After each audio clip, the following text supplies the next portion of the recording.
Welcome to my YouTube channel. ಇವತ್ತು hotel style chicken kebab ರೆಸಿಪಿನ ನೋಡ್ಕೊಳ್ಳೋಣ. ನಾನು ತೊಳೆದಿರೋ ಚಿಕನ್ಗೆ 2ರಿಂದ 3 ಸ್ಪೂನು ಶುಂಠಿಯನ್ನು ಹಾಕೋತಿದ್ದೀನಿ.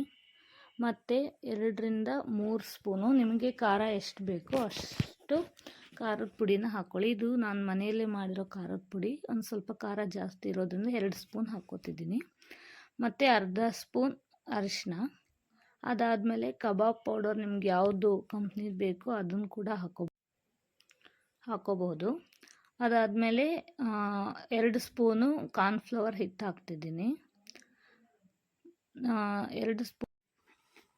ಅದಾದಮೇಲೆ 1 ಸ್ಪೂನು ಕಡಲೆ ಹಿಟ್ಟು, ಹಸಿ ಹಿಟ್ಟು ಇಲ್ಲ ಕಡಲೆ ಹಿಟ್ಟು ಅದಾದಮೇಲೆ 1 ಸ್ಪೂನು ಮೈದಾ ಹಿಟ್ಟು ಹಾಕ್ಕೊಳ್ಳಿ. ಮೈದಾ ಹಿಟ್ಟು ಹಾಕ್ಕೊಂಡಾದ್ಮೇಲೆ ಉಪ್ಪು, ನಿಮಗೆ ರುಚಿಗೆ ತಕ್ಕಷ್ಟು ಉಪ್ಪು ಹಾಕ್ಕೊಂಡು ಚೆನ್ನಾಗಿ ಕಲಿಸ್ಕೊಳ್ಳಿ. ಚಿಕನ್ ಪೀಸಿಗೆಲ್ಲ ಮಸಾಲೆ ಹತ್ತೋ ಥರ ಚೆನ್ನಾಗಿ ಕಾಸ್ಕೊಂಡು ಒಂದು ಪಾತ್ರೆಗೆ ಎಣ್ಣೆ ಹಾಕಿ ಅದರೊಳಗೆ ಚಿಕ್ಕದಾಗಿರೋ ಗುಳ್ಳೆಗಳು ಬರೋವರೆಗೂ ವೇಟ್ ಮಾಡಿ. ಅದಾದಮೇಲೆ ಒಂದೊಂದೇ ಚಿಕನ್ ಪೀಸ್ನ ಅದರೊಳಗೆ ಹಾಕ್ತಾ ಹೋಗಿ. ಹಾಕಿದ ಮೇಲೆ ಒಂದು 5 ನಿಮಿಷ ಬಿಟ್ಟು ಅದನ್ನು ತಿರುವು ಹಾಕಬೇಕು. ಅದನ್ನ ಒಮ್ಮೆಲೆ ತಿರುವು ಹಾಕಿದರೆ ಅದರೊಳಗಿರೋ ಹಿಟ್ಟೆಲ್ಲ ಏನಾಗಿಬಿಡುತ್ತೆ, ಹೋಗಿಬಿಡುತ್ತೆ. ಅದಕ್ಕೆ 5 ಮಿನಿಟ್ಸ್ ಬಿಟ್ಬಿಟ್ಟು ಅದನ್ನ ತಿರುವು ಹಾಕಿ. ಅದಾದಮೇಲೆ ಇವಾಗ ಒಂದು ಸರ್ವಿಂಗ್ ಪ್ಲೇಟ್ಗೆ ಸರ್ವ್ ಮಾಡ್ಕೊಳ್ಳೋಣ.